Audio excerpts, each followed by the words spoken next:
Broadcasting from Miami, Florida. Check this out. Let's go. Welcome to 25-8 The Culture.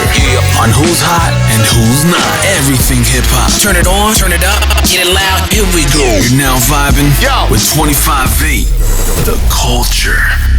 Yo, you already know what it is, man. It's your boy DJ Pablo Maccabee from 25-8 The Culture, the podcast, man. You already know who's in the building. Vice De Niro. Yo, what's up, y'all? 25-8 The Culture, Vice De Niro speaking from Miami. What it do? Also, we got D-Wise, one half from the big fellas. Yo, what's up? You already know it's D-Wise, represent one half of the big fellas here all day. You know what I'm saying? Back on 25-8 The Culture. You know what I mean? So we got a lot of stuff to talk about. You feel me? But I ain't going to skip on it because once again, we got the great, the one, the only from Nobody's Podcast, Lance Draper in the building. Tell the people what you feeling right now, boy. You know the vibes. Nobody's Podcast in the building. Appreciate you having me on again. Let's get to it, fellas. All right, so we got a lot on today's show. First, we'll start off with sports news. So you know my dog D-Wise. You know, talk about Antonio Brown, bro.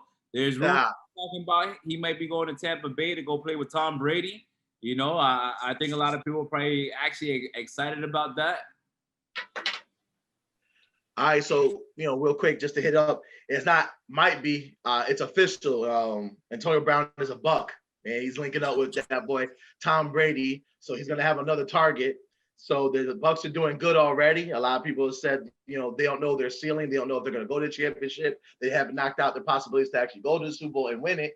But, you know, with this one, you're adding another piece to, I believe, a deck that already has a lot of pieces that can put them in the right direction to go far into the playoffs, if not make a run at going at the, you know what I'm saying, the Super Bowl. With this, though, I believe having this threat, you know, as long as Antonio, you know what I mean, doesn't do any of his antics that made him go away and, you know, made other teams want to release him. I think Tom Brady, don't have any evidence with this. I think Tom Brady voiced his opinion. He knows his work ethic. He knows that if he gets on track, that it's hard to stop this man, period. And him joining the Bucks is just going to give them the firepower they need to go further into the playoffs or make an actual Super Bowl run. So we'll see with that one. And I already know how Lance is feeling about this, so I'm going to let him take the mic right now. I'm happy about the signing. I'm gonna try to keep it all contained because ain't nothing promised, you know, especially in the game of football. There's injuries, there's miscommunications, whatever it is. But man, I want to call a Super Bowl. There's no way you can guard this team anymore. Between Gronkowski, Cameron Brate at my tight end spots, Antonio Brown, Mike Evans, Chris Godwin, Scotty Miller. We literally can go 5 wide on them. So my personal feelings, we should be able to book this Super Bowl. I want to say about 11-5 just because we're getting all the pieces together late. But I think this definitely makes us a Super Bowl contender. My personal favorite to win the Super Bowl. So you calling it right now, the Tampa Bay Bucks are winning the Super Bowl. Is that the prediction? If you're gonna make me make a decision right now, you're goddamn right. Tom Brady, AB, Super Bowl, baby. All right, if you're gonna make me say, I already said it. God damn it, you'd have forced me into it already. Super Bowl champions, Tampa Bay Buccaneers, Tom Brady, fuck Bill Belichick, mad respect, but you fucked my man up when you sat Malcolm Butler. You know what time it is. You cost us a Super Bowl, and now Tom Brady about to hang one on your ass. Kobe, Shaq style. Damn, yo. I don't feel like I had to pull teeth. Like you said, like I made you do it. No, I heard what you were saying. So, I mean, hey, you know what? I'm not going to knock him out. Very talented. This is a piece that everybody, I don't give a damn who you are. If Antonio Brown comes to play, there's not one team in the NFL that will reject signing him. You know what I mean? It's just, is he going to come and be serious? And I think that Tom Brady and other people, you know, Gronk and other people in that locker room are going to help him stay focused. And I believe that he wants to be there. And he definitely didn't want to hang up his cleats. He just felt that, you know, he was getting the short end of the sticks in certain situations. So I think this is going to be good for him. And coming to Florida, you know what I mean, and with the good weather and everything and playing there, it's a good environment. It's going to be good. So I definitely say that's what's up with that. The other topic we got bust up on is that Deion Sanders, you know, he got signed to be a head coach at a new school. That school is Jackson State. He's not starting off so well. And what's going on is not to do with him, but the NCAA already hit that school with violations. If you don't know about Jack State, it's a HBCU, means Historical Black College. He came down there and he brought other former NFL players to also coach with him. So it's big, it's real hot. You know, it's getting a lot of people to invest in HBCUs, which is what we need for our community. And B, it's putting the hot track on everybody wants to go there because they want to play for Deion Sanders, who is one of the greats of the NFL. If not, you know, I say he's the best corner, but you could say people put him in the argument as one of the best football players, period. But either way, how you rank them, it gives attention to HBCUs. And a lot of people want to go there, and you know, and it opens up for recruiting for having a student athlete come to that college. But he's not starting off well because of the NCAA violations. So, and it has nothing to do with them. So Deion's not being crooked. No one from his staff is being crooked. There were violations going on before he came there. So it just sucks that he's going to start slow. He's got to do what he's got to do. He's got to get people to come there. They don't have the death penalty or anything, but he's got to get people to come and play there without scholarships, or, you know, do other ways, or have people get not athletic scholarships, but academic scholarships to come there. So he has to go above and beyond to really put the school on the map. So it just sucks that's a slow start. I mean, I don't know how y'all feel about that. Well, I mean, you know, it's good to see some attention going towards the HBCUs and all that. You know, if they could go ahead and compete with some of the other schools and rank up with them, that brings even more attention. So that's all positive. It's all love. I'm looking into some of these penalties, and without actually having all the information, but just seeing some of the penalties, these are considered level 2 violations. So it's minor things from an outside perspective, but like, no, they have to take a 1 week. There's a 1 week ban on recruitment, so you can't get out there. You can't talk to recruits. You can't visit them. They have shortened amount. They've lowered the amount of unofficial visits. They've lowered the amount of scholarships. So they may not seem like major issues, but for a coach like Deion Sanders, with no real experience on this level, but knowing his name and the kind of athletes he'll be able to bring in on name alone, this does seem like maybe they just threw a couple of hurdles in front of him to say, all right, well, you may recruit on your name, but we're going to take a few scholarships. We're going to say you can't talk to people for a week or so. So I don't think it's anything that Deion won't be able to overcome, but it does seem like they're throwing a little salt in this game to start. Yeah. I'll just say, like, yo, he's got and I didn't even analyze, like, yo, his name alone is going to get people coming. So, I mean, that's true too. I definitely wanted him to start off on an even playing field with everybody else, because the fact that he went to an HBCU and they're trying to get more and more top recruits to come to the HBCU to put money and funding into it. Because if you have a good, you know, it connects. People say it's fucked up, but these are true. If you have a good athletic program, you know, whether it's basketball or football to your school, it recruits other students and it brings more money to the school. And the whole thing is to invest and put the black dollar back in our community. So that's why it's great to do that. I wish he could start at the beginning like everybody else. It seems like he's going to have to play a little catch up, but because who Deion is, and I know he's going to put his heart, soul, and blood, sweat, and tears to this, I do believe he's going to bounce back from it. But it just sucks. You want him to start even with everybody else, and he's already starting from behind. All right, so we done. Yeah, man. Next topic, sir.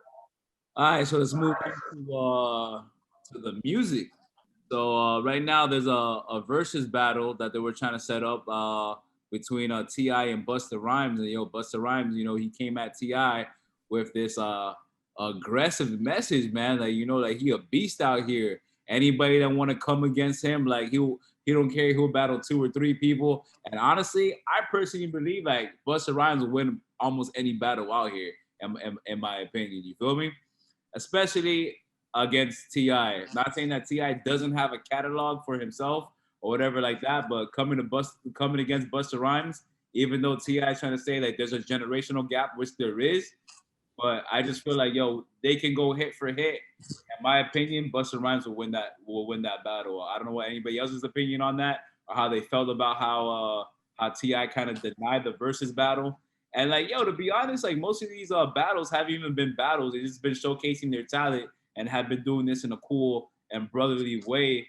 And yo, everybody's sales has gone up, views has gone up, and so a versus battle to me could only help both of their careers. You feel me? So I don't know why T.I. shut that down.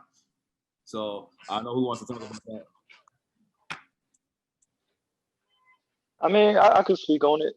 From what I know, T.I. he wanted to go against 50. More or less, his whole message was to go against like the top dog. He may not see Busta as like, that king. When you try to prove that you're number one, you ain't gonna sit there and go against number 5. You're gonna go after that number 1. And he wanted 50.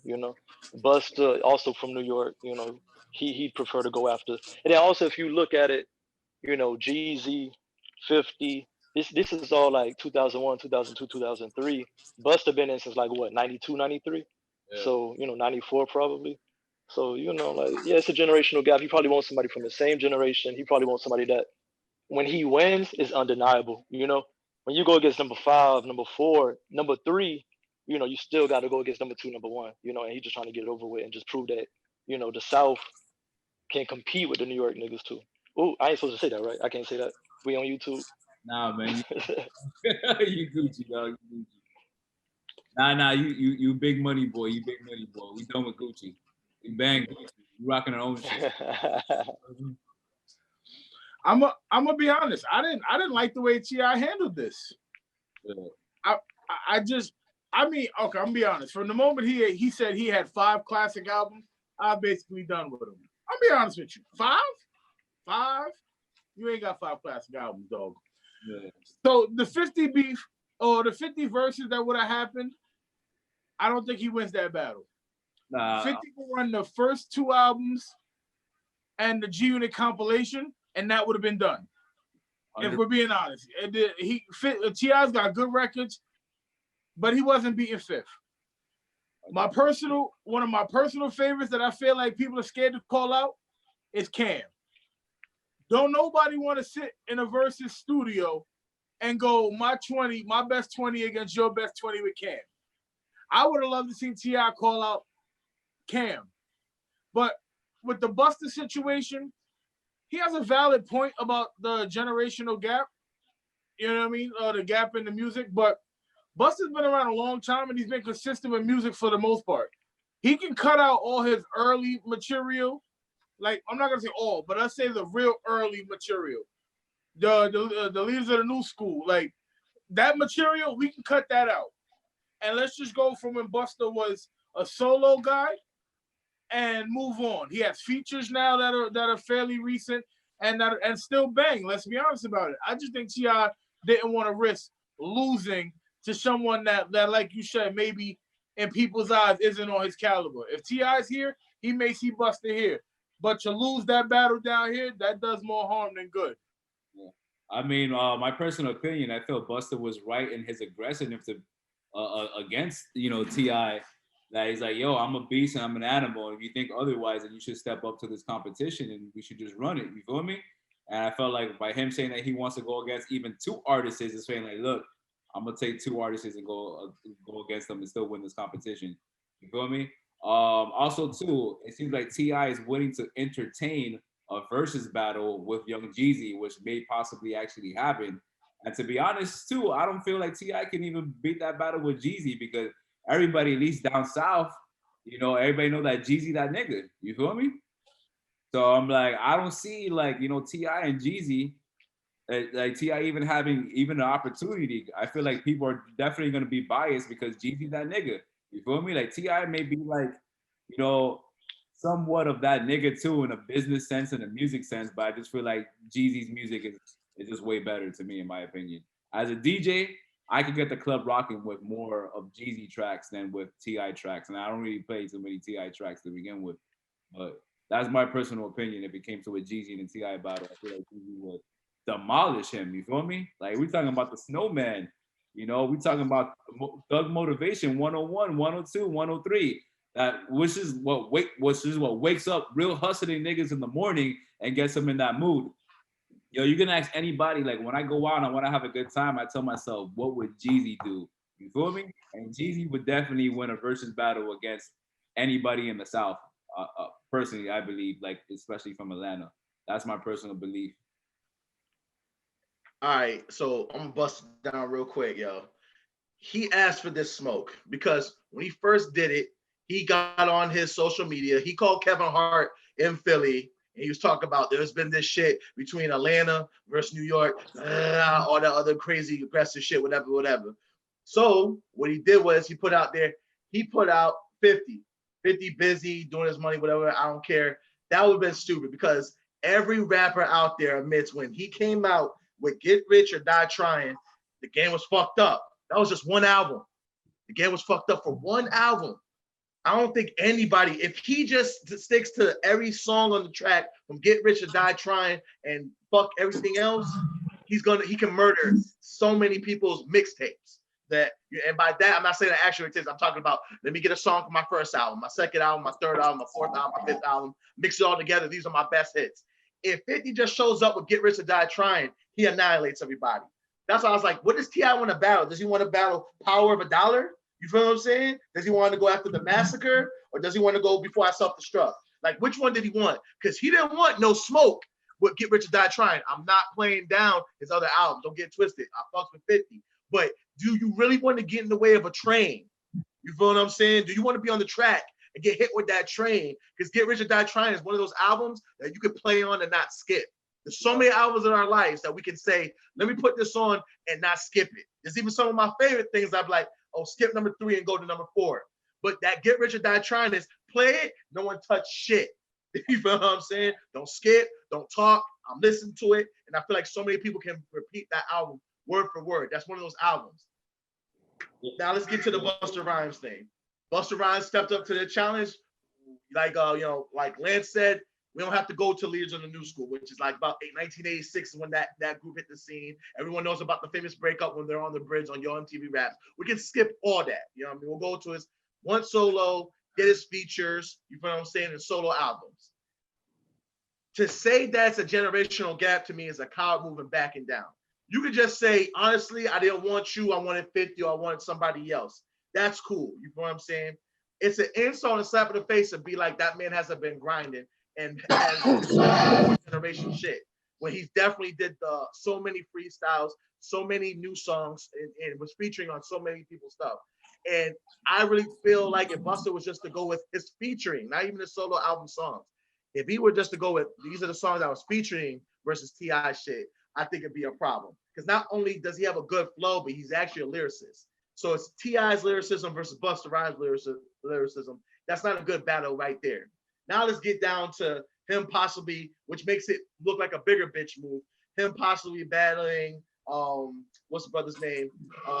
Jeezy. That guy's the other brother from Atlanta. Easy.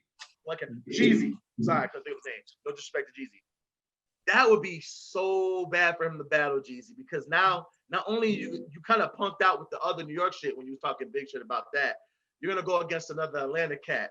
And one thing about it, like, I'll say this, when Jeezy came out, Jeezy not only fucked with Atlanta, but he came right to Miami. So that's why the Miami cats give him mad love. But he was that dope. And even when they came out, they were giving respect. They're like, oh, okay, it's basically both two niggas from the street, both from Atlanta, both got, some wordplay, and both talk about street shit. But when Jeezy came on, even when he was just featuring, you feel what I'm saying? When he came on with the group with Bad Boy South, you feel what I'm saying? Everybody would just play his part and fuck the rest of the group. These just facts. They just want to hear Jeezy's parts. Everyone else didn't have a chance. You want to compete with someone like that? You feel what I'm saying? And T.I.'s a beast. But he's been saying he was the king of the South, but there have been so many people. When he said he was the king of the South, this nigga Ludacris came at his head, and I want to say Ludacris won that. You feel what I'm saying? So you got to watch your mouth when you talk about battling the greats. You want to be up there with the greats? You want to hang with the goats? The air's thin. So you got to be able to breathe and work out up there before you talk all that shit. Me saying all that, T.I. still a beast.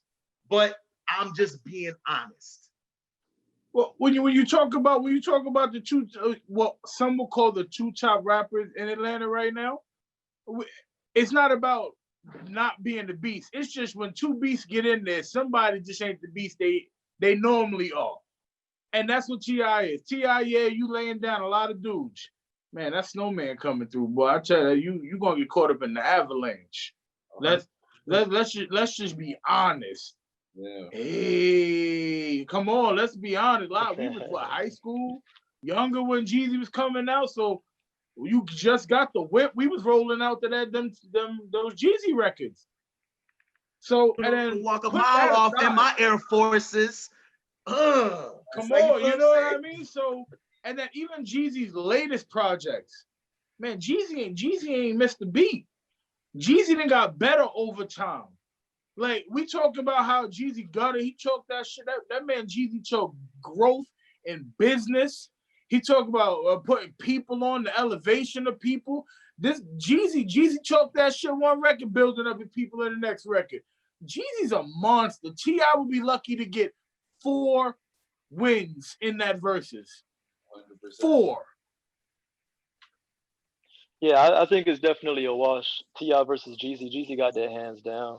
You could still bump Jeezy first record today, 2020, and it still sound like if Jeezy came out today, he'll still be on top.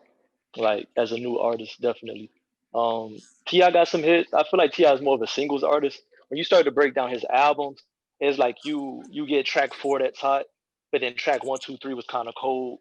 You know, like he's more of a singles artist, and T.I. got singles over time and years, but you know, you don't want to go against Jeezy because Jeezy, he got albums. He ain't got singles, like he got albums. And it'll still be entertaining to watch though. I love to, 10 versus 10, 20 versus 20. I still like to see it, but we already know who's gonna win it. You know, it's a good fight, but you know who's gonna win it. No, absolutely, I agree with you. It'll be entertaining to watch, but Jeezy was just something different and something like you said. Like when you play a Jeezy song, once the beat drops, niggas know, oh, that's Jeezy. You know what I'm saying? You don't even need him to say anything else.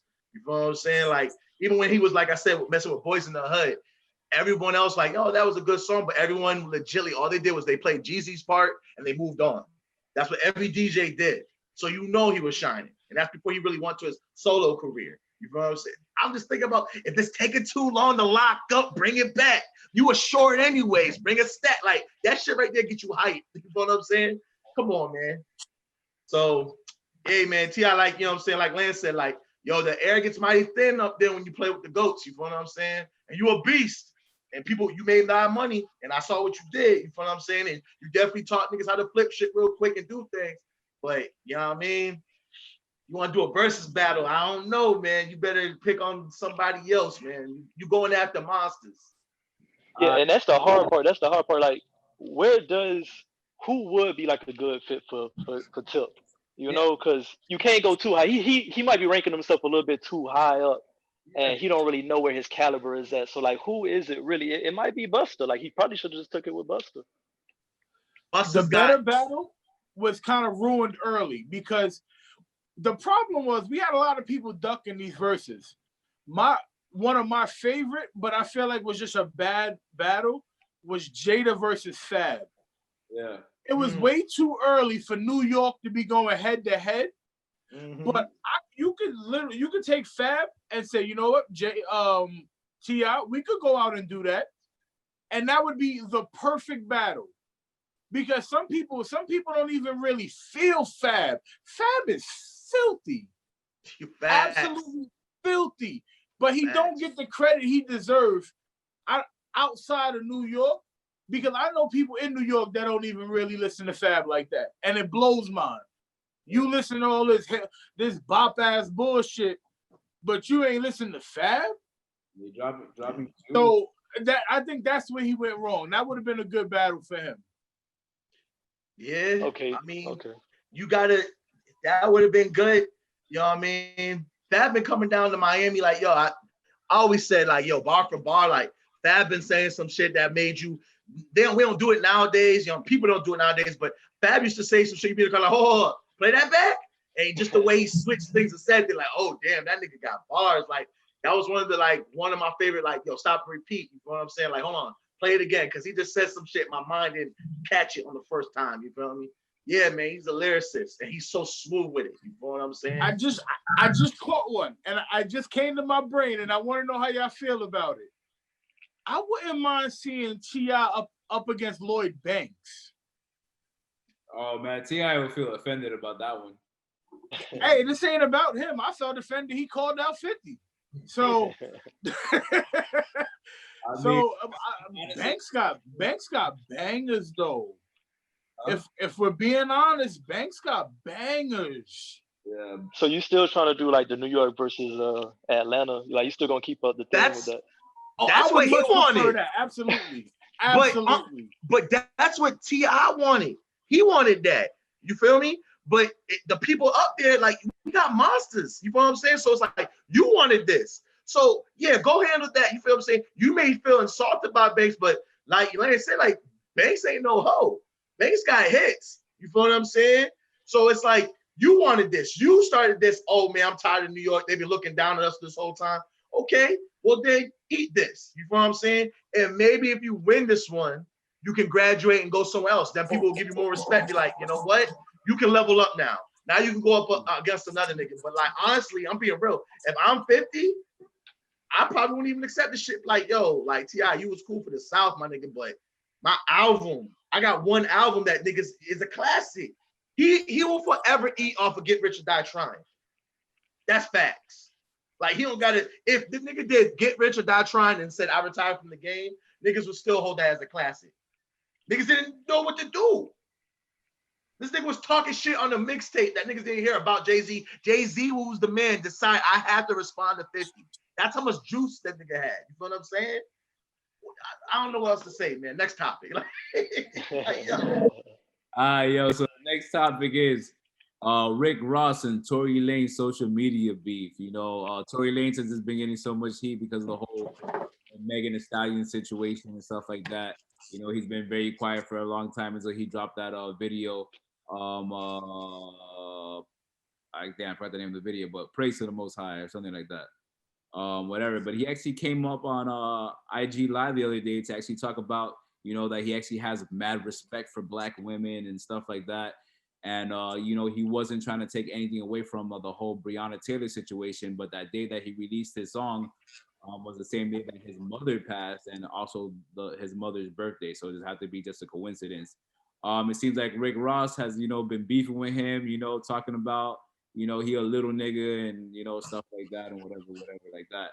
I don't know. I feel like right now, even us as, you know, podcasters and stuff like that, we don't know enough about the situation and what's really going on. You feel me? And to you know, to pass judgment to see like, yo, what's really going on with this Megan Thee Stallion and Tory Lanez situation. I don't know if anybody wants to say anything about that.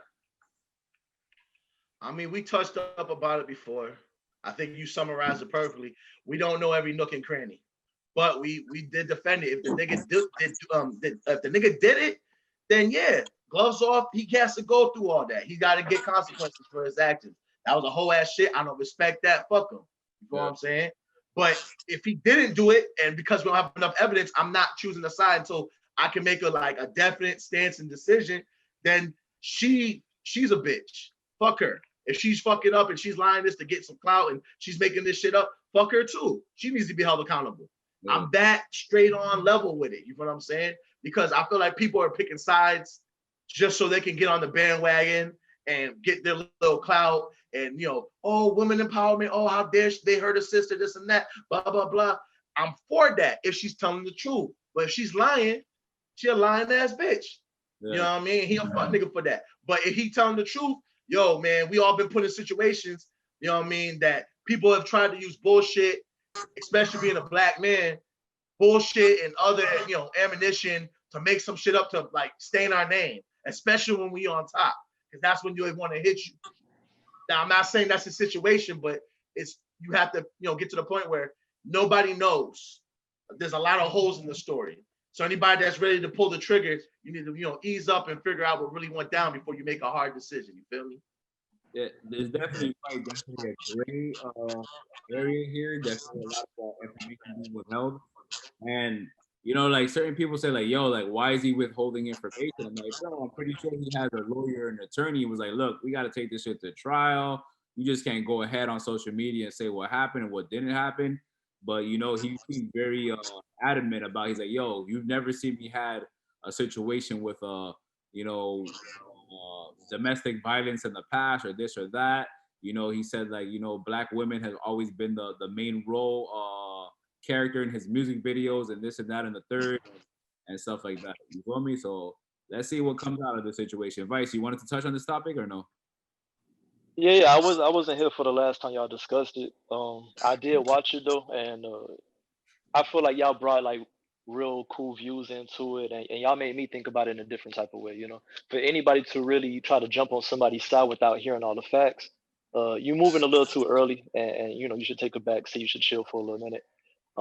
I could sit here and like do some hypotheticals if so and so is guilty, if so and so did it, but I do have an interest in like thought though, because I feel as if they were so quick to try to cancel Tory. If Meg lied about it, are they gonna be so quick to get on her case as well? And I have my doubts about that. I kind of feel as if we're in that mode where it's a lot easier to take down a dude than it is to take down a female. Yeah. And they might just let her slide with it. You know, how many times do we have? It's not equivalent. I ain't trying to say it's equivalent, but how many times do we have false accusations from women, and we just never hear from them again? There's no, you know, no fault to it. They don't have to carry that for the rest of their lives. Whereas the dude who gets accused of it and still get determined innocent, he still has to carry that. He still get the memes and the jokes about it. So, you know, it's a funny little society we have going on. But that's just my question is, are they going to go after Meg the same way with the same energy that they went after Tory? That's all I want to know. You know, somebody out there probably be like, keep that same energy when I see you. You feel me? So I want to have him be. I'm actually very curious about the situation from being a man, and you know how we out here dating or been in relationships with women that, cause you know some people be like, "Hey, they crazy, bro." Like you feel me?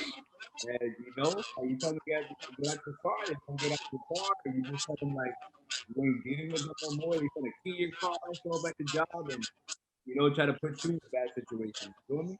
And you know, because I know most guys like they're not on that domestic shit. They just be like, "Yo, just leave me the f alone." You feel me? They try to walk away and try to de-escalate situations before it gets anywhere. You know, to me, based on seeing other people's experience, like you know, it seems like women be the ones trying to hype themselves up. You feel me? So I'm kind of curious how this whole situation turns out. You know, I don't know if we want to say anything. Oh, so how you feel about Rick Ross coming at Tory Lanez like this? You think he should take a back seat as well, or you know, because he don't like, does he know what really happened? You feel me? Yo, Lance definitely got to touch on this thing. I feel like everyone spoke except him, so I know he's itching to put it down real quick. So go ahead, man, take this one and hit a home run for us, yo. Well, honestly, Rick Ross just need to shut the hell up. That's point number one. But I feel like he's falling victim to the wave, because for people that don't follow Ross or don't remember, Rick Ross had a line in a song and said, "Took her home and enjoyed that. She ain't even know it." Ain't even know it. And that song was a banger. Nobody really thought Rick Ross was really out there going to the club going, "And boop, I'm gonna take her home and enjoy that. She ain't even gonna know." Like it just feel like it was taken so far out of proportion, and to the point where they had people standing outside of Reebok, like Reebok, take away his sneaker deal, because that's just unreal that he would. It's nuts. So I feel like even in that situation, maybe he's just been like, you know what? Let me just fall back. Let me just make sure I'm on the public side of these things, so I don't look too bad. I can always come back for shitting on Tory Lanez, but God forbid something go wrong and I speak out against a lady and she's right. Oh no, he wouldn't be able to recover from that. So I do feel like he needs to relax, but I do understand why he sounds like that. And I also got to respect Tory in how he responded to him, because I don't think we all would have been that respectful in our response to tell him, like, yo, listen, bro, we black men, I got too much respect for you to disrespect you in a time like this, while also dropping bombs on him like, hey, I marched for Breonna Taylor in your city, bro. Where were you?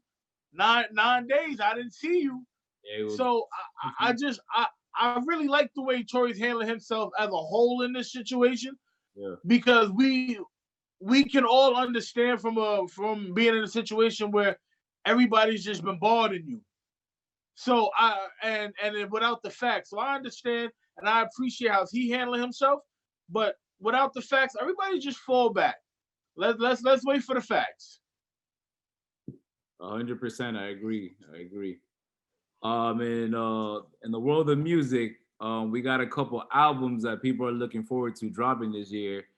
Out of these three artists, what album are you more excited about or looking forward to, or is going to be that banger? We got Drake. Is going to be dropping an album called Certified Lover Boy. We got Kendrick Lamar. There's rumors that he's going to drop something this year, 2020. You know, Kendrick Lamar hasn't dropped nothing in about 3 years right now.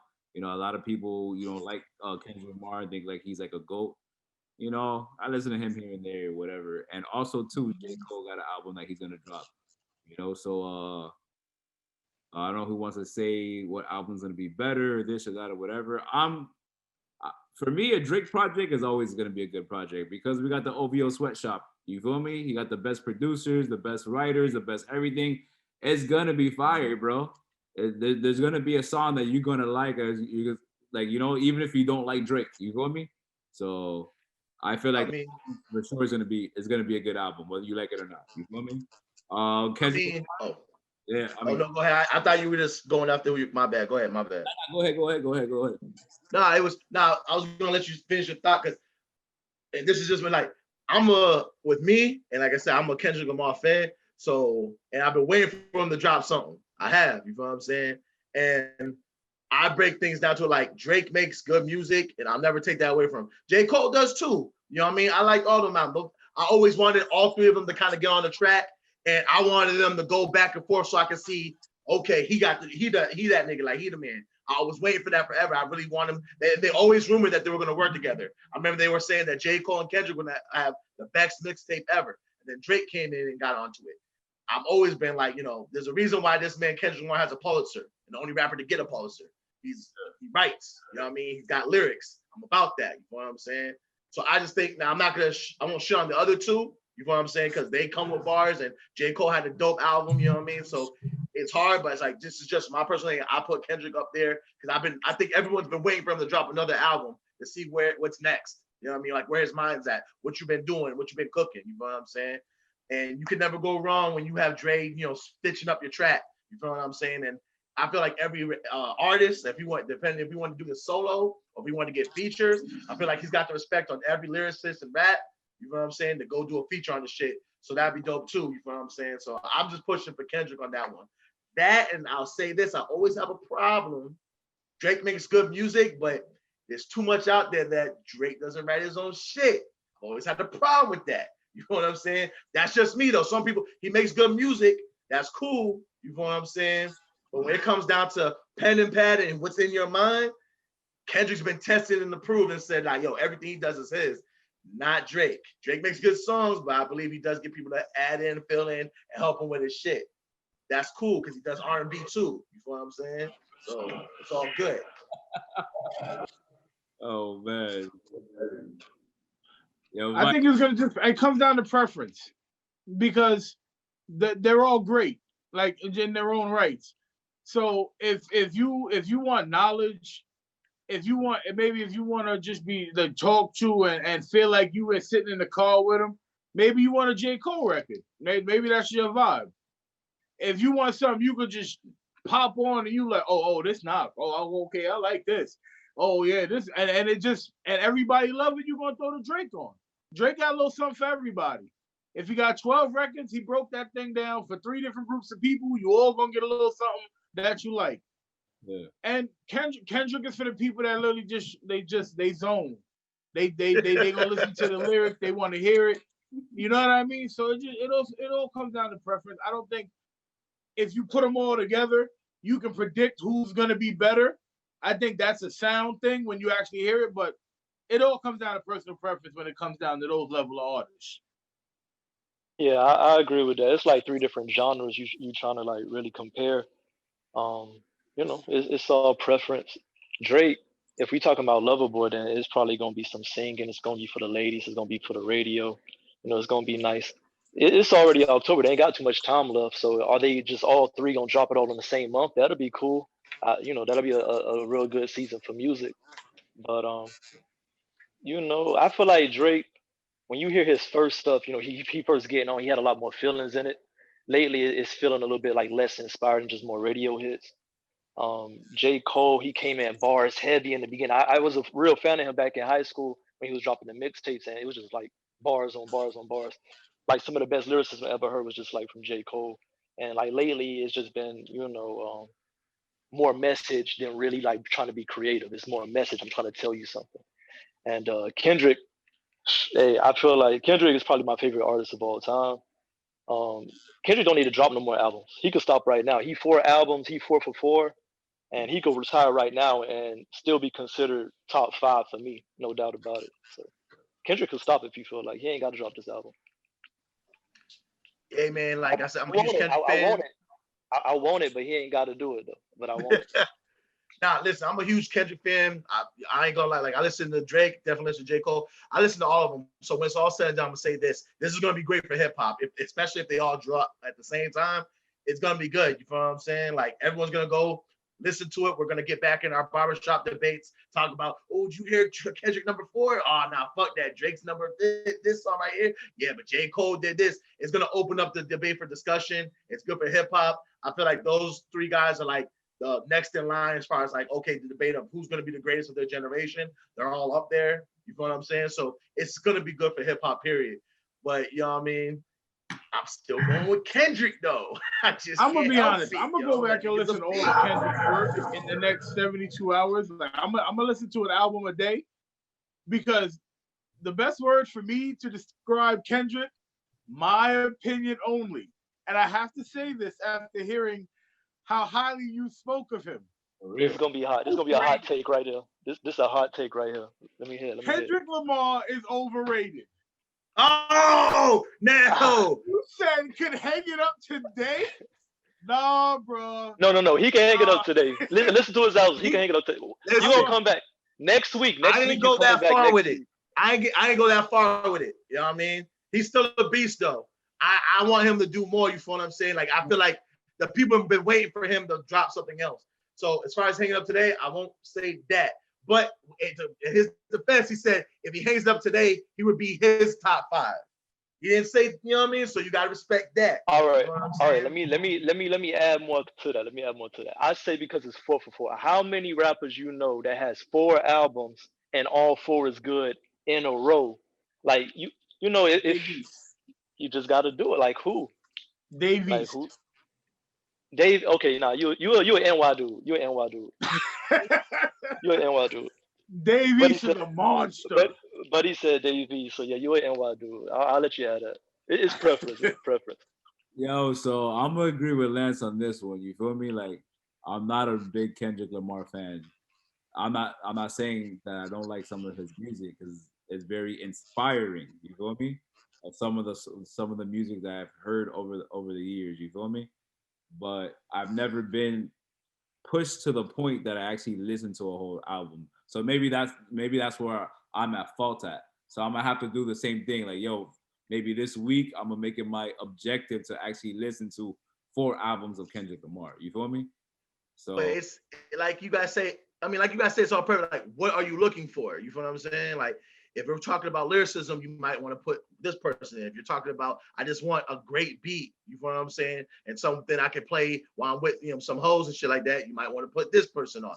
So it's a preference thing. And like I said, me, I'm just about lyricists. And then for me, part of lyricism, you have to write your own shit. So that takes out, Drake for me. So then it's like, okay, it's between J. Cole and Kendrick. So that's, I'm saying, that's what it is. But some people are like, yo, I can't agree with this. Like, who's got the best beats? Drake be coming with some ill beats. You know what I'm saying? So some people like, I need to have that drop or I have to have ill hooks. Like Drake, I would say, has probably the best hooks. You know what I'm saying? Maybe not the whole song's lyricism, but he has good hooks. People need that. You know what I'm saying? So it's about your preference and shit like that. And then J. Cole, probably the best storyteller. You know what I'm saying? So how he connects his dots and you listen to him and just like that. But Lance, I'm actually a little bit like, surprised at you because you like the chi, you feel me? And I feel like there ain't nobody better to listen to when you chi than Kendrick. because you said space out and just get in the zone will put you there. Even when he was just talking about drinking or upset, that was a mode. Like, yeah, nigga, like I'm vibing. I got my little glass, my little say alky, got 1 to 2 cubes in there. It's chilled. You know what I mean? I feel you. I can go with you and say preference. Me and Kendrick, while giving him all his respect, overrated. Damn. Damn. So, in your opinion, J.Cole and Drake are better than Kendrick? Like, huh? So, in your opinion, because you said overrated, so J.Cole and Drake are better than Kendrick? Dave East is better than all of them. But that's not who's on the table, sir. Who's on the table is. All right. So, and I like Dave East. Don't get shit twisted. I'm fucking with all that shit. You feel me? Dave East is a monster. R.I.P. King Shooter. The man is a monster. But I'm gonna go. All right. I'm gonna put J. Cole skill-wise ahead of Drake because we all acknowledge that Drake has the machine behind him. Yeah. Okay.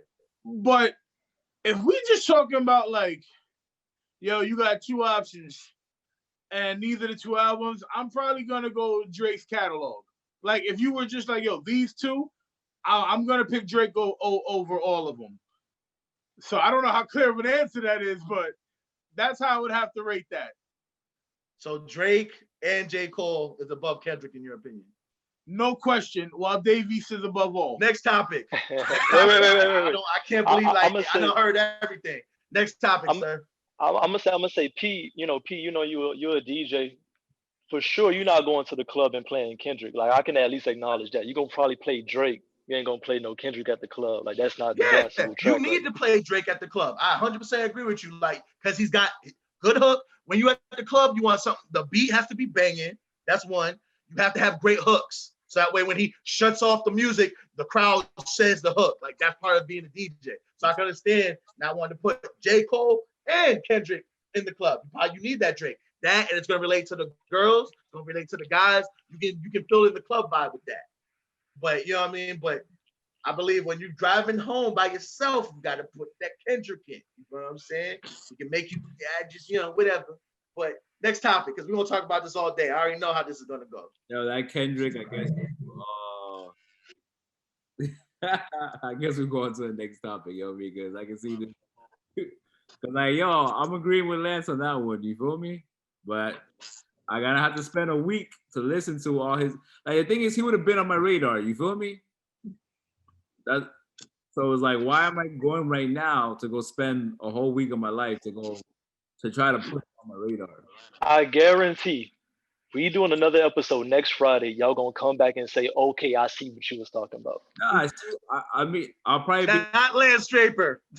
Lance is gonna come back like, I give him a chance, but I'm gonna start tonight. I'm gonna even start tonight. Chicken sandwich.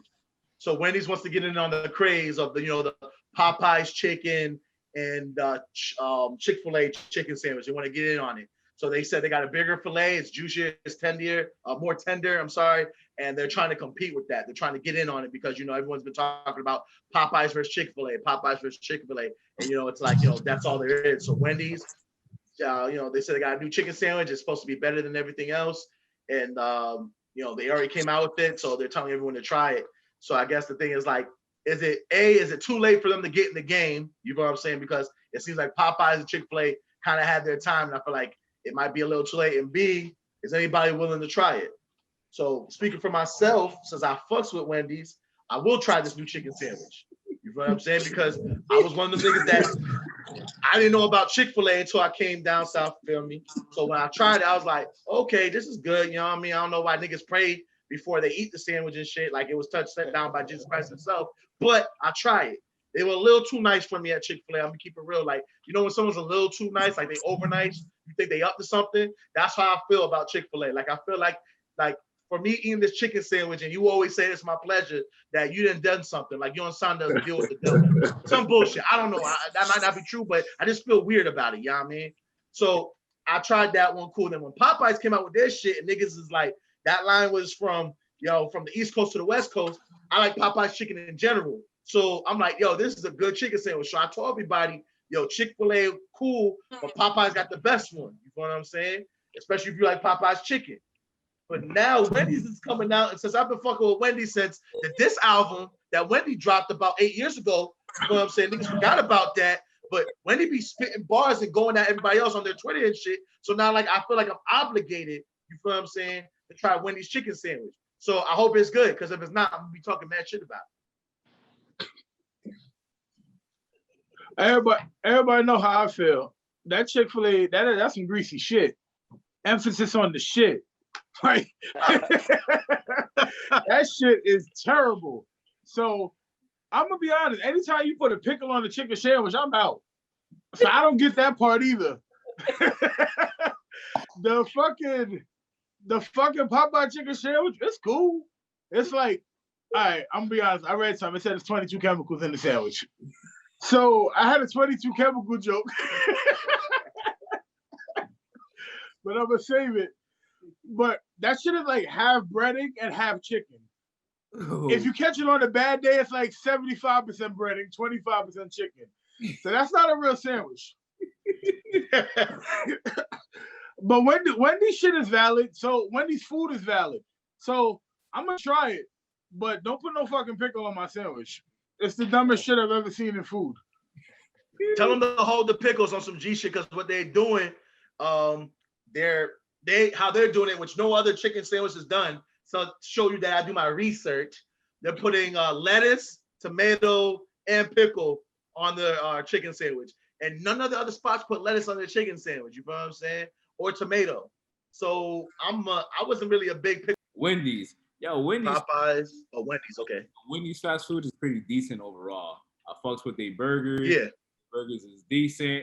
Only thing I don't like on my sandwich is onions and pickles. The only time I like onions is from McDonald's. On the little small onions that they chop up really small with the tomatoes. Those are the only onions that taste good. Like if you get a McDouble with extra onions, that's actually fire. But other than that, I don't like onions or pickles on my burger or on my sandwich or whatever like that. Yo, Wendy's, I've been messing with their chicken sandwiches forever, dog. Like, you feel me? So I'm actually kind of interested in how this chicken sandwich is gonna taste. And actually, it kind of does taste like real chicken. If you know what real chicken probably tastes like, but I don't know if we even know what real chicken tastes like. I wouldn't even know. I wouldn't even know. God knows how they make freaking food. It's got two bottles of droplets and boom, a chicken just pop up. Like, who knows? You feel me? As long as it tastes good. So I by next week's show, though. So our mission by next week's show, I feel like everyone needs to get a Wendy's chicken sandwich so we can give it a thumbs up or a thumbs down. You feel what I'm saying? Because I feel like I owe this to the people. You know what I mean? They know I get down, I eat good food, and I gotta try it. You know what I mean? It might be on some bullshit or not, but you know, just to settle the debate. I'm a little disturbed. We were just talking about eating healthy, fellas. Now we're talking about eating chicken sandwiches. I'm not doing it for myself, Lance. I'm doing it for the people. You know what I mean? I'm not gonna enjoy what I gotta do, but I gotta do it. Yo, keep my Snapchat. No, not my Snapchat. My IG. You start seeing some Italian Vital food on there. I know today I had some Halloween treats on there. Yo, that was vegan, protein, healthy, low calories, sugar free. Listen, I'm gonna be real though. Like, definitely eating healthy is the way to go, but you gotta treat yourself. Like, you know, I was being younger. Like, if you like cheeseburgers or hot dogs or you know whatever your food was, it's hard to drop everything off. You gotta treat yourself from time to time. So you might, you know, eating a Snickers bar is probably not beneficial at all. But once in a blue moon, you might get a little Snickers bar, whatever. So you gotta treat yourself. But I'm not saying go get these Wendy's, McDonald's, Burger King. Don't go get fast food every day, because you want to, you know, get a disease or high blood pressure, high cholesterol, diabetes, whatever the fuck. You know what I'm saying? So don't do it every day. But if you want to try something once in a blue moon, one meal, get something. You know what I mean? That's not the worst thing you could do. You could definitely, you know, eating Wendy's chicken sandwich one day a week is still a lot better than doing crack. So, you know what I mean? So just got moderation. You know what I mean? All right, man. Yeah, I'll try the Wendy's sandwich. I'll let the people know if it's worth, you know, risking your life for, you know. mean, Wendy chicken sandwiches was already good already. So for them to make it better, I'll be impressed. Yeah, and I love their spicy chicken sandwich. Like I like spicy shit, you know what I mean? So that's why I always attack. So I'm like, yo, let me get the spicy chicken sandwich, you know what I mean? I might have to run out to get a chicken sandwich right now. And then Chick-fil-A don't give you any food on Sundays. So it's like I feel like cheated. Like that's fucked up. Yo, hopefully ain't no crazy light out there, cause I ain't trying to get stabbed for no chicken sandwich right now. Yeah, man, y'all be safe because if a nigga comes back and says, yo, they got stabbed over Wendy's chicken sandwich, I'm like, yo, you get no coupons from me. We had a nigga tweeting, but like, how did he die? Oh, he was trying to get that chicken sandwich. Did he at least get a taste? Like, yeah, that'd be fucked up. Nigga get jumped up or like stabbed up and popped off, and you just see the chicken sandwich wrapper not even open. So like, damn, nigga didn't even get a bite, yo. Yeah. All right, man. Moving on to more serious news in the world. Derek Chauvin, the officer that killed George Floyd, manslaughter 3 has been off the table right now. So, but still, manslaughter B or 2 is still on the table. Second degree murder is still on the table. But third degree has been dismissed. So it's not murder at all. It's manslaughter. Well, what happened? Murder 3 is, and this is just breaking down law too. Murder 3 is technically manslaughter. You know what I'm saying? Don't just say murder 3. What happened was they dropped murder 3 off the thing. He was released on bail. You know what I mean? That's why people get confused. Like, how you get off on bail on a murder charge, whatever, because usually that don't happen. If it's manslaughter, there can't be a bail. That's up to discretion. Murder 2 and 1, you know, there's no bail. What's messed up is he's out on bail. They're dropping it, but they're saying that there's enough evidence to pursue with a murder 2 charge. So people is like, okay, cool, but he's already out on bail, but you're about to give him a murder 2 charge. So are you gonna put him back in and like, you know, push back that bail money, or are you going to let him out on a murder 2? So that's what's going on right now. So that's to update. I don't know, Lance, how you feel about all this, bro? I feel like we talked about this before. He was gonna get off. I was nervous about what was gonna happen when they let him leave the state, because you ain't supposed to leave the state with that kind of crime. Yep. And it was just, I felt like they were just buying him time, or buying time so they could drop the bomb on us, because it's ridiculous. If I'm not wishing harm on nobody, but I feel like if they would have gave us this information before they let him leave, it might have been a different outcome. It may not have been so easy to travel. Just an idea, because the same way they in Kentucky, when they dropped that news about Breonna Taylor, they already boarded everything up. They had everything set up, and boom, there goes the news. So I felt like this was coming. It's a load of shit. We knew it was gonna be bullshit, and in the end, I feel like it's only gonna get worse, because if we're finding that out right now, it ain't no telling what else is about to come out. Yeah. Does anybody get like, and anybody can answer this one, does anybody feel like this is like a move into like the right direction? Because now that they dropped 3 to increase the charges, does that give anybody any hope, or you think it's just like it's all to like, you know, fuck up you know, to let them get off? Or you do feel like now they're taking it more serious by giving them a more serious charge, or is this just a game being played? Like, how do people feel about this? I gotta see what the end result is. You know, they could charge them all they want to, but I want to see like what's the actual verdict. You know, because people get charged all the time and they still end up walking. You know, they go through the case, they go through the judge. You know, they go through the whole court dates and all that, and you know they end up walking. So it ain't enough for me just to see him walk in the court. Like, I'm gonna need a little bit more than that. I mean, I'm waiting for the end result as well, because you know, if he walks, like, it's just another slap in the face of everything that just happened, bro. All this marching, all these riots, all like, you know, all these politicians trying to, you know, get our votes and stuff. Like Biden and everybody is like, if this case doesn't get, you know, justice for George Floyd, you feel me? Also, too, the judge that is on this case, you know, he's up for re-election as well. You know, I'm one of those people that, you know, I don't really believe in the, you know, the presidential vote. Like, you know, doesn't, for me, it doesn't really matter who the president is, because I feel like whoever's behind the scenes is the ones that are really like pulling the cords for things to be a certain way. But when it comes to voting in your state for, you know, judges and you know, commissioners and mayors and stuff like that, like those are the people that make the laws, or fulfill stuff or don't fulfill stuff or act on stuff or don't act on stuff in your state, you know. So it's like, for this judge, if he makes the wrong choice, or if he's going to make the right choice, then you know if you want to go ahead and re-elect him or not, you know.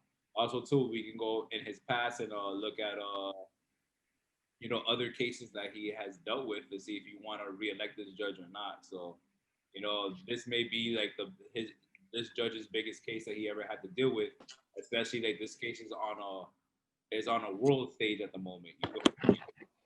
And I already kind of feel like even this whole George Floyd situation, a lot of people are not even that focused on it right now at the moment. Right now, I think people are more focused on the, you know, presidential elections and, you know, Biden, people already a lot on the whole kind of justice. Yeah, nah, that's, you know what I'm saying. That's real. You know what I'm saying?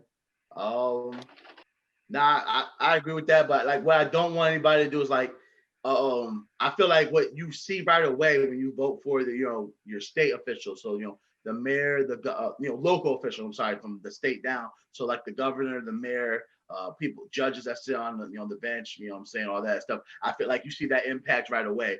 I don't want to give people the sense that, you know, that the presidential election, you know, doesn't count, for the simple fact of, you know what I'm saying, it's not going to let people vote. You know what I'm saying? They're going to not go out and vote and just accept whatever it is. Like, if you believe in that, you know what I'm saying? Like, that's your opinion. I respect your opinion. But if you believe in that, you know what I'm saying? Go out and vote and do as much as you can so you can get some type of result. Because one thing I will say is everything the federal government can stomp down and rule over everything else you do. Like, for a prime example, in Colorado, it's legal. Marijuana is legal, recreational, legal in Colorado. You can get as much as you want.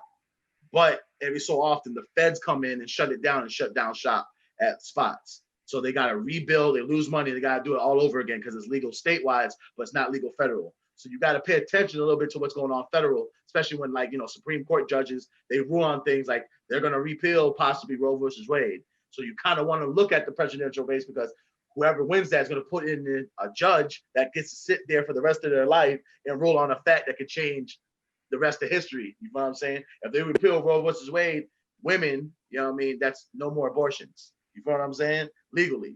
So you got to pay attention to that going on, because they affect it. Maybe directly, they won't do anything within that time that you won't see at the state level, but long term, like, you know what I mean? Like, we both have, you know, I have a little girl, I know you do as well, Pablo. So it's like, when they grow up, I want them to make the decision. If something happens, heaven forbid, that they don't want to, or, you know, something happens where if they have the child, they may possibly die because medically something's not right. I want them to have that choice instead of saying, well, you're screwed because it's not legal anymore. Things like that. That's why you have to pay attention to what's going on. Yeah. I agree with that. In regards to the whole, you know, what's his name again? Dave who? No, Chauvin, Mr. Chauvin. Derek. Derek Chauvin. Yeah. Well, I feel like if that's the most important case in your career as a judge, and you got 8 minutes of footage of this dude just killing somebody, the evidence is there. Everybody's seen it. It's right there. I don't think it's necessarily that difficult. It's probably difficult in the sense of like, what should I do? What's the best move? But if you doing strictly innocent, guilty, you know, the video is right there. And I feel like this is exactly what we all out in the streets for. That's what the whole Black Lives movement is really just fighting for right now. You got it on tape, and you still let the man walk. You know, I know he going through, like, you know, the cases and charges right now, but we've seen this before where they drag it out, they wait for steam to die down. As soon as we forget about it or like lose, you know, interest in it or lose energy behind it, then they'll let them free and let them walk. You know, like we've seen this game before, and you know that whole voting thing. I done voted already. I voted by mail. You know, I feel like every voice should be heard. I feel like in order for people to get the attention that they need in our community, for them to really consider the black community needs to vote. You know, like right now they're doing like the whole pandering game. They're trying to make us vote. They're trying to get us to vote. But as soon as we show that we have a large voting force and a large voting power, which we did show with Obama, they'll have to start doing policy for us. They'll have to, because they're gonna want our vote. You know, that's what it is. Yeah, I'm with that too. You know what I mean? It's like we've been screwed over so many times, and that's why I understand. Like someone's like, "Yo, you know, he could just walk off," but we have to come together as like, you know what? You guys been fucking with us for too long. Like we legitly like fuck all that. Like we need to get our own shit. Like everyone comes together and be like, "Yo, you want the black vote? You got to do this. If you don't do this, fuck it. You're not getting it. I don't give a fuck who does it and says it, but we have to hold you accountable because it's powerful. You feel what I'm saying? So you have to play that game, and hopefully, I want, because you got it on footage, but the only thing I want to be like, oh, it's a slam dunk case. Not when you black, yo. You feel me? There's always an angle. There's always something. There's always somebody, some little truth or some little uneducated situation or, oh, what you guys don't understand bullshit waiting in the corner for them to like, this is why he got released. We realized that the evidence wasn't that strong, that. So that's why when they're dropping Murder 3, which I feel like would have been a definite guarantee, but he would have got a lot of time. Murder 2 is more evidence that you have to prove with it. So even though it will be more years for him to go to jail for, which he deserves, you have to, they say that and they mean this shit. If they do a technical case, they say you have to prove beyond a reasonable doubt. Reasonable doubt is by, over a certain percentage. And since a lot of people don't understand the meaning of beyond a reasonable doubt, you feel what I'm saying? That percentage can go anywhere from about 65% to 99% because it's not clear and cut. It's just wording. So when you go up further and further up that that chain, more and more people start analyzing instead of looking at him like a monster, which he is. They start looking at him as a person, and they look at him like, oh well, he was a cop. He had a hard day, maybe this, and they start building more bullshit instead of just looking at the fucking facts and seeing that he killed somebody. You know what I mean? Right. So it is what it is. All right, our last topic for discussion. 50 Cent endorsing Trump due to tax rates. I've seen Candace Owens cover this this week about 50 Cent endorsing Trump because of the tax rates. To me, she made a valid point why 50 Cent is endorsing Trump because of the tax rates. Because if you're a $1 million company and say you make say $1 million, you got to give 400,000 towards taxes, but if you got Trump, you're only giving 200,000 towards taxes, and then imagine having this president for the next 4 to 8 years. Your business is probably going to suffer, and you're probably going to want to relocate to another state that has less tax rates for that state, or even to another country. I think 50 Cent tweeted that if Biden were to win, that he would leave the country or whatever like that. Probably being humorous, but this is why a lot of people are Republicans. A lot of people, when they go to the polls, they vote with their wallet. So I don't know what you guys want to come to saying. Yeah, Lance, what you thinking about that one, man? What's going on with 50 on this? It don't make no sense to separate yourself in whatever your field or whatever your industry is, to then have 60% of what you earn taken away. I don't care if you make $400 a week, $400,000 a week. It doesn't matter the number. 60% is an outrageously high number without guaranteeing results. Not words on papers, not ideas, not empty promises and things like that. But if you ain't guaranteeing me that my 62% tax or 60% tax is going to be 100% beneficial to the people that you say it is, I have a problem with it. Yeah. We pay taxes now, and we pay the police force and everything like that. We're not happy where our tax money go. So for people to have their taxes raised and to still be faced with those same outcomes, like, hey, they said it's gonna help, but it ain't no guarantee. We shouldn't be mad at all. Yeah, I mean, listen, and this is how I look at it, and this is true. Like that 62% tax, and that's the exact number. I never get mad at anybody that it affects them. It won't affect us here because you have to make over a certain amount of money to get hit with that 62%. So it's not for the average American. You know what I'm saying? It's not for the middle class. It's for the, it's for the rich. I believe you had to make, and if I'm wrong, but it was over like $450,000 a year that you're gonna get hit with that 62% or something like that, whatever. So the rich are gonna feel that, and and 50 Cent has the right to be upset about that. If you do something and something's hitting you 62%, I don't know how much money it is or what the tax is because I don't know the details of it, but he knows that he's a part of that rich where that 62%, that's annoying. The blue collar, the average person, the middle class, we're not gonna get hit with that 62%. So for the rich, they have the right to be upset. So if 50 Cent is mad about that because he makes over a certain amount of money, he can be mad about that. But my only thing was, I'm not mad at him, but for us, the middle class is gonna get a lot more tax breaks. We're gonna get more money for us to do. There'll be a lot more kickbacks for the middle class. And what people gotta understand is, without the middle class, the poor get taken care of with a lot of programs provided by the government. The rich are fucking rich. They don't have to worry about this little hard 9-to-5 grind or getting that money weekly pay, whatever. But the middle class takes care of everything. The middle class is why the rich are so rich. The middle class is what makes the 1% at the 1%. So you got to really cater to the middle class for that. But if you got that money, like I'm pretty sure too, like Dave Chappelle said in one of his stand-ups, he was like, yo, you know what I mean? Like, what are you going to do if Trump wins again?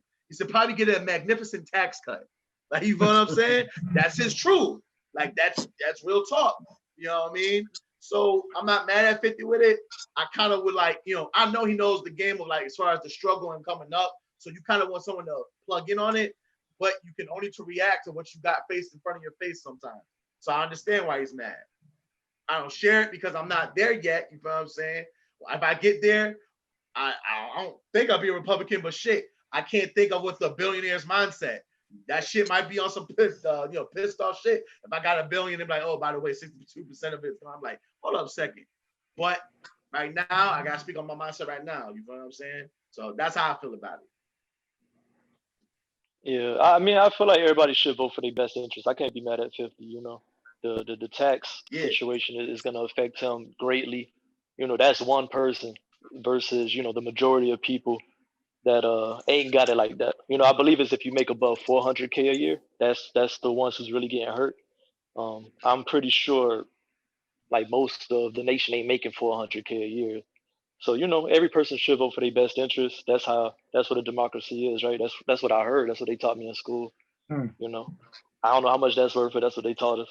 And what I don't understand is the low class, middle class white man that's voting Republican. That's what I don't be understanding. You in the middle of Nevada, New Mexico somewhere. Is he voting for his best interest? I can't see that. I don't know that.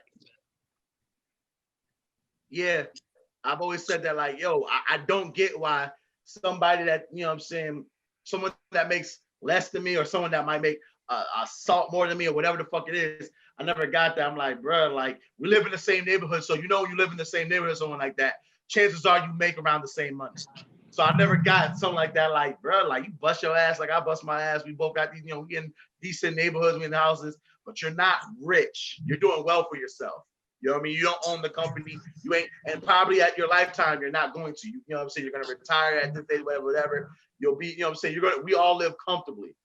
Unless you're in that 1%, you know what I'm saying? I don't understand why you would vote Republican. But how people are talking trash to 50 and saying, he needs to lose his black card and, what the fuck's going on, this and that. He's going with his best interest. 62% for someone that's rich for, his class, that's a motherfucker. I get it. I'm not mad at you. But don't be mad at me when I say, fuck that. You're going to have to eat that because, you know what I'm saying, the middle class is about to come up on Biden's terms. You know what I'm saying? So it's what it is. I get it. I'm not mad at him, but I just feel differently. All right, anything else or we done? What's up? I think that was the last topic. Anything else you want to say or no? Shit. I was like, that was everything. Lance, you got anything, man? I got one question for us, fellas. Did we all watch that last presidential debate? Honestly, I didn't get Yes, sir. Yeah, yes, we sir, did. Did y'all watch it? Or was Joe Biden giving away the cookies? Yeah. Like he don't want our votes. That I'm sorry. That's not. I didn't feel like that was very presidential how he handled himself out there. He was smacked around. he asked to talk. I thought he asked for uninterrupted time, and I feel like Trump waxed him. I really do, and it was sad to watch as a guy not voting for Trump. I might have to say that I ain't seen it yet, but I be comparing policies, like who's out for my best interest, who can debate the best, that's something that's like on the side. That's entertainment value for me. I might have to see, but I am gonna check it out though. First debate, I feel like Biden did it. I feel like they both did terrible on the first debate. They both were just going over each other. They both look real bad. I did watch the Vice one. Kamala won that hands down. I feel like Kamala was beating that ass. But I'm gonna watch this one though, and I'm gonna see what's up. The thing about the first debate was that everyone said it was trash, but it was just like I enjoyed Biden calling Trump a clown. I enjoyed hearing Biden say, "Would you shut up, man?" Like, you feel me? Like, you get like that. You feel me? So that was cool. That's why I gave him a thumbs up on that one. The vice presidential debate, when there was a fly landed on this nigga's head, I was like, yo, okay, nigga's a piece of shit. Like, you know what I'm saying? That's why I finally, so it was funny. This last one is crazy. Like, I'm not voting for Trump, but I said this, like, he actually looked like the debate made him look like a decent human being. Like, he didn't come off as an asshole. He didn't come off as a prick. The muting the mic shit actually might have helped in his favor because everyone was getting tired of him over talking, being annoying, not learning how to shut the fuck up. And now when, he had to, because like, we're going to mute your mic if you don't shut up. So he had to eat this, be silent, and speak with, with a purpose. And it might have helped him not look like an asshole. You know what I'm saying? So, but does he come off strong enough? What's up? Does he come off strong enough for you? Because even when he was like, man, will you shut up? It looked like the little kid that's been getting bullied all day and finally said something before the bell got out because he could run to the car home. Like, it didn't look like he was like, yo, listen, President, it's my time. I'm talking, and we're here to do this. If he can't talk to Trump, the entertainer, I wonder how he's going to be in the rooms with the real leaders who've been doing this through their lifeblood. You know what I mean? How are you going to look in those rooms to those leaders? That's what my concern is. I mean, yeah, I feel you on that one. I understand your point. I feel like if he's a naturally passive guy when it comes to certain things, I feel like he's like, listen, like he keeps saying over and over and over again. He's like, listen, I'm on this side, Trump's on that side. I shouldn't have to explain why you should vote for me. So he's letting Trump run his mouth and he's just like annoyed with it. Like, now some of us want yo, you got to prove it because I already said yo, I'm not 100% feeling Biden. I just know what the alternative is. Like, I have to go for Trump, and that's not happening. So I feel like sometimes he bites his tongue like, yo, y'all know what it is. You know this guy's a clown. If you really want to vote for him, vote for him. Like, I feel like the people that are going to vote for Trump, this debate won't do it for him. They're going to vote for Trump. You know what I'm saying? So he can't cater to those people. All he can do is cater to the people that know that you're not going to vote for him and actually listen to what he's got to say. But even if he's a little weak, even if he's soft-spoken, his vice president, you know what I'm saying, Kamala Harris, which this guy's getting old. This might be the first president that dies in office and of natural causes, and the vice president has to take over. So, are you ready for a woman president? But I kind of feel like that's what we did. I kind of feel like that's what we did with Hillary Clinton. There's no way she's gonna lose to this jerk, this racist, this sexist, and he beat her. So it just seemed like we got the same rhetoric, different candidate. And it makes me nervous. Now you have the right to be nervous because we all rejected him the first time. But one thing I say different is these people are coming out and voting. 12 hours to vote, waiting in line for 12 hours to vote early. Like, people are coming because they know, I feel like we dropped the ball, like you said last time, no way Trump's getting it. But we didn't show that. We didn't reflect that. We weren't coming out and voting like we are now. We're voting. Anybody that's waiting 12 hours to vote early, you can tell there's a movement, like people are getting in there. You know what I mean? So, but hey man, I can't put shit past nobody, but all you can do is just your part. You got to go out there, you got to vote, you got to get the orange man out of there. You know what I mean? You can't just put it in the sky and say, I hope for the best, because that shit ain't working, because you know who's coming out? All the bigots, all the racists, Trump supporters are coming. They don't give a fuck. They'll wait 25 hours to go vote for that man. So you gotta meet them on their level. Facts. Yeah, I mean, I feel like it's a little too late though. Trump could have won that by a landslide, but if you got 4 years of people not liking you, the last couple of days ain't gonna really change too much. But I do agree with that though. Biden gonna have to show us a little bit more stronger, a little stronger side though. I mean, by now you should already know who you want to vote for. You feel me? So it's like, look, we got to November 3rd. Everybody need to go out there, man, out their ballots, make the line for whatever they believe in. You got to Google all the other candidates for, for all the other positions there in your state and stuff like that. So, Yeah, and I also believe I believe not voting is also a vote as well. I feel like you still saying something even when you don't vote. For somebody to be like, I don't like either candidate, I'm staying home. I think that still speaks volumes. And I ain't telling nobody not to vote, but I don't really fault you for not voting. If you don't like either or, I feel like you do have the right to sit back and be like, you know what, I don't like what this is going on, and I'm gonna just sit this one out. So I understand where you're coming from, P, when you say that. Yeah, but when I'm gonna say it like this, when you don't vote, what I mean, the best example I can say is like if you got Pepsi or Coke on the table and you thirsty, you're not drinking nothing, it's not gonna get your thirst quenched at all. So you gotta choose something. So I feel like when you don't vote in this circumstance, I feel like you not voting is just letting Trump, his supporters, get one more person added onto his list from him getting closer to staying in the White House longer. You know what I'm saying? Because if you agree with what Trump's doing, then vote for him. You know what I mean? If you agree with it, if you think that's the answer. If you don't, you have to do something against that. You know what I mean? It's just that simple. All right, man. So we're wrapping up the show, man. So thanks for tuning in. For your news every week.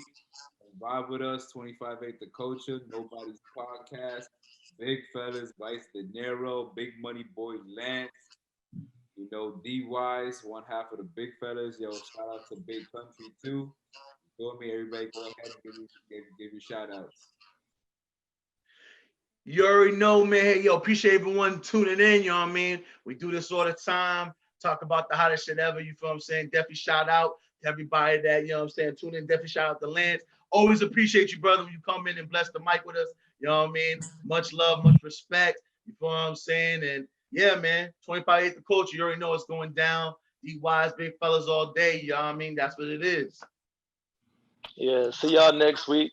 We doing this 25-8. See you next week, Lance. I really want to hear what you say about Kendrick. I'm gonna have some words about Dave next time too. So looking forward to that. Copy. Y'all know me. I appreciate the opportunity to be here. So I'm gonna be here. I'm gonna listen to them albums. And shout out to our sponsors, the Big Money Boys. Shout out to the Big Fellas. 258 The Culture. Appreciate y'all, man. Looking forward to our show next week. And yo, everyone eat that chicken sandwich from Wendys, yo. For real.